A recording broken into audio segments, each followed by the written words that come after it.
Lower primary school അധ്യാപക നിയമനം വഴിമുട്ടിയ അവസ്ഥയിൽ 10 ജില്ലകളിൽ അടുത്ത അധ്യയന വർഷത്തിൽ ഒരൊഴിവ് പോലുമില്ല. കുട്ടികൾ കുറഞ്ഞത് കാരണം ഡിവിഷനുകൾ ഇല്ലാതായതും പുനർവിന്യാസത്തിന് ഫലപ്രദമായ സംവിധാനമില്ലാത്തതുമാണ് തിരിച്ചടിയാകുന്നത്. ഇടുക്കി ജില്ലയിൽ നിന്ന് ഒരാളെ പോലും നിയമിച്ചിട്ടില്ല.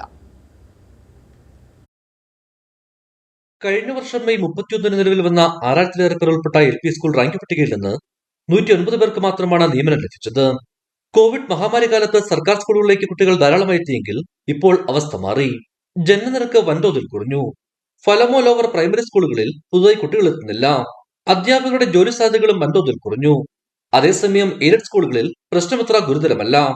കഴിഞ്ഞ വർഷം മെയ് 31 നിലവിൽ വന്ന ജില്ലാടിസ്ഥാനത്തുള്ള റാങ്ക് പട്ടികയിൽ നിന്ന് നിയമനം ലഭിച്ചത് 109 പേർക്ക് മാത്രമാണ്. ഇടുക്കി ജില്ലയിൽ നിന്ന് ഒരാളെ പോലും നിയമിച്ചിട്ടില്ല.